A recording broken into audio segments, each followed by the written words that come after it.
आज के बाद जो भी दहेज मांगे समझ लेना वो कुत्ता है, और लड़की का बाप जिसको उसकी डिमांड के मुताबिक दे समझ लेना कि बाप उस कुत्ते के सामने हड्डियां डाल रहा है। आज के इस जलसे के बाद देखेंगे कितने कुत्ते हैं और कितनी हड्डियों का मुतालबा करते हैं। कितनी लड़कियां आज दहेज न होने की वजह से बैठी हुई हैं, दहेज न होने की वजह से आत्महत्याएं कर लेती हैं। आयशा को याद करो, अहमदाबाद की साबरमती जेल में डुबकी लगाने वाली और कूद जाने वाली उस आयशा को याद करो। कलकत्ता की उस लड़की को याद करो, सलीम की उस बेटी को जिसने हैदराबाद के अंदर बिना जहेज के शादी कर ले जाने वाले उस आदमी ने हैदराबाद के अंदर 20,000 रुपए में बेच दिया था। और वो लड़की दरिंदों का शिकार होकर पंखे पे लटक जाती है और फांसी के तख्ते पे लटकते हुए अपने बाप के नाम एक लेटर दे जाती है कि अब्बू, क्या मैं तुम्हारे ऊपर इतनी बोझल हो चुकी थी, इतनी भारी हो गई थी कि लड़के की हकीकत भी तलाश नहीं की आपने, और जिसने बगैर जहेज के शादी करना चाहा आपने फट से उसको मेरा हाथ पकड़ा दिया और आपने उसके माँ बाप का पता भी नहीं लगाया। मैं लुट चुकी हूं, मैं बर्बाद हो चुकी हूं। अब मैं अपनी असली शक्ल आपको और आप अपनी माँ को और अपने भाइयों को नहीं दिखाना चाहती। हाँ, मेरी एक छोटी बहन जरूर है फातिमा, मैं उसको घर छोड़ कर आई हूं। आए अब्बू जान, उसके लिए एक नसीहत करती हूं आपको। ये जुमले सुनने के लायक हैं। उसने जो लेटर में लिखा था, और वो लेटर आज भी कलकत्ता में सलीम के पास मौजूद है। उस लेटर के जुमले ये थे, मेरे अब्बू, वो छोटी मेरी बहन फातिमा नाम की मेरी बहन, अब्बू जान उसको छोड़ के आई हूं। ऐसा ना हो कि उसको भी ये दिन देखना पड़े जो आज मुझे देखना पड़ रहा है। हैदराबाद की होटल में 20,000 रुपए में मैं नीलाम कर दी गई और दरिंदों ने मेरी इज्जत व आबरू को छलनी छलनी कर दिया। मैं अब भाग कर आपको और अपनी माँ को और अपने भाइयों को अपना नापाक चेहरा दिखाने के लायक नहीं रही हूं, इसलिए मैंने मर जाना बेहतर समझा। हाँ अब्बू जान, मैं अपनी छोटी बहन फातिमा के लिए एक नसीहत कर रही हूं। उसके बड़ा होने से पहले आप इतना कमा लेना, आप इतनी मेहनत कर लेना, आप इतना जहेज इकट्ठा कर लेना कि जो कुत्ता जितनी हड्डियां मांगे उस कुत्ते के सामने उतनी हड्डियां डाल देना, ताकि मेरी बहन को वो दिन न देखना पड़े जो आज मुझे देखना पड़ रहा है। हैदराबाद में खुदकुशी करके मरने वाली कलकत्ता की उस जमीला ने दहेज मांगने वालों को कुत्ता कहा है और उस दहेज को हड्डी कहा है कि जो कुत्ता जितनी हड्डियां मांगे उस कुत्ते के सामने उतनी हड्डियां डाल देना।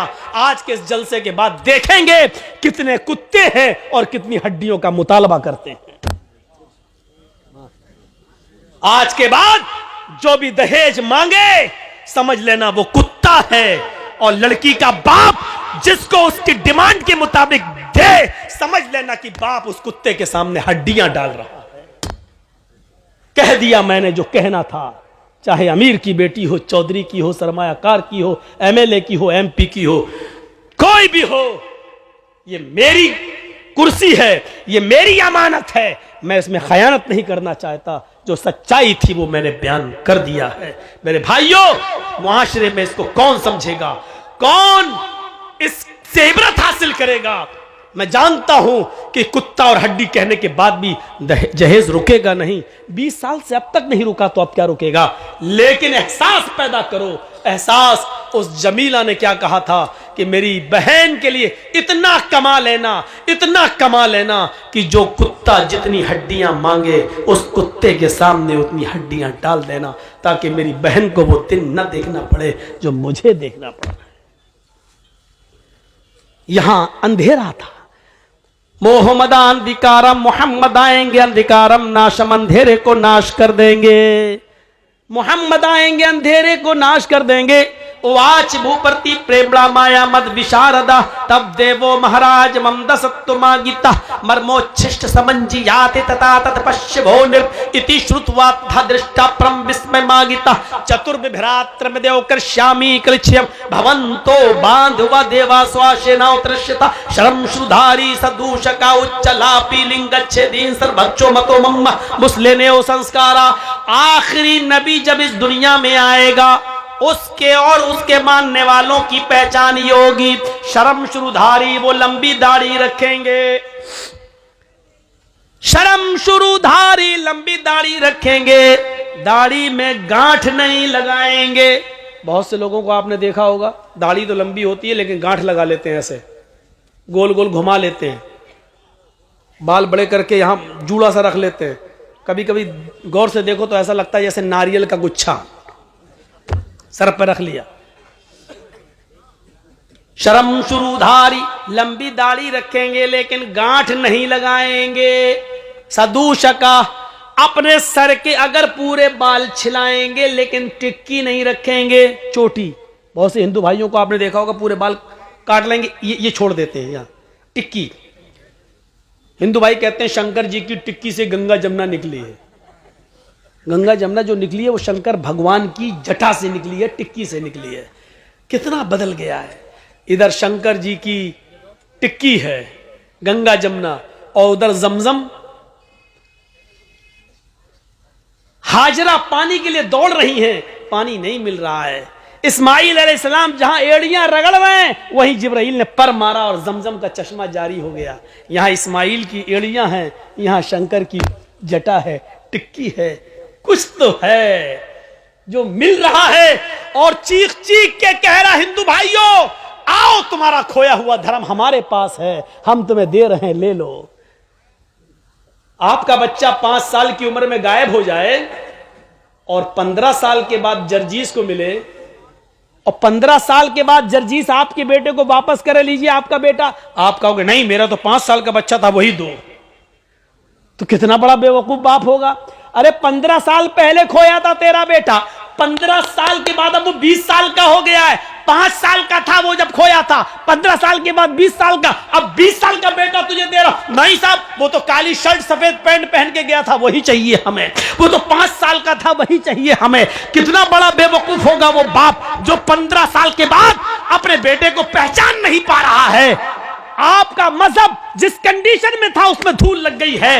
इतने सालों के बाद आपका खोया हुआ धर्म हम तुम्हें दे रहे हैं, आपका खोया हुआ नबी हम आपको वापस कर रहे हैं। आप कह रहे हैं नहीं साहब, हमारा जैसा था वैसा दो।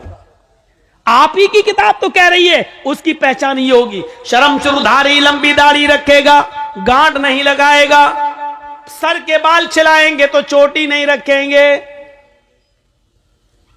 उच्चालापी, मंदिरों में घंटा नहीं बजाएंगे, जबान से आलाप करेंगे, बुलाएंगे। जबान से हम ही लोग बुलाते हैं, अल्लाहु अकबर, अल्लाहु अकबर। उच्चालापी, ऊंची जगह पर खड़े होकर आलाप करेंगे, नहीं जबान से अजान देंगे। इससे भी बड़ी पहचान एक और बताई गई, लिंगच्छेदीन, खतना कराने वाले होंगे। अंतिम ऋषि के मानने वाले लिंगच्छेदीन, खतना कराने वाले होंगे। लीजिए साहब, और क्या चाहिए। जब खतना तो यहूदी भी कराते हैं, ईसाई भी कराते हैं, लेकिन आपकी किताब तो कह रही अंतिम ऋषि, आखिरी नबी हो, उसके मानने वाले खतना कराएंगे।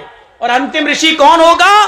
जो चांद के 2 टुकड़े करेगा उंगली के इशारे से। ये आपकी किताब कह रही है और ये दुनिया जानती है, चांद के उंगली के इशारे से 2 टुकड़े करने वाली जात मोहम्मदुर रसूलुल्लाह की है।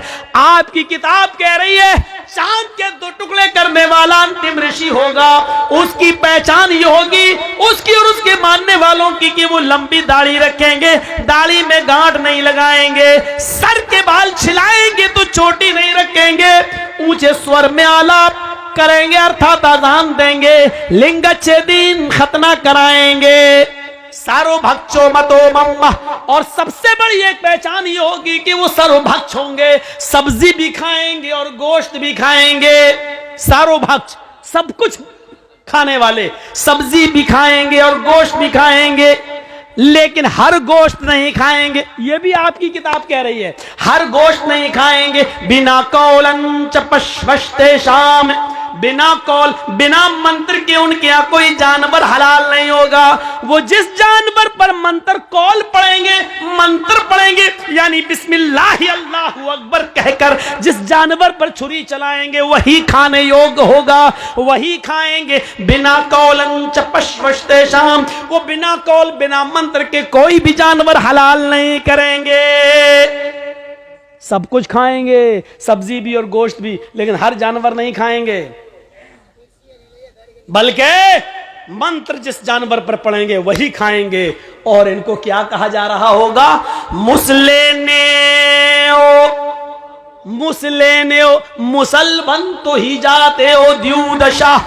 दुनिया इनको मुसलमान के नाम से जान रही होगी। आज भी आपकी किताब में लिखा मुसलमान तो ही जातियो द्यूदशा, मुसलमान तो दुनिया इसको मुसलमान के नाम से जान रही होगी।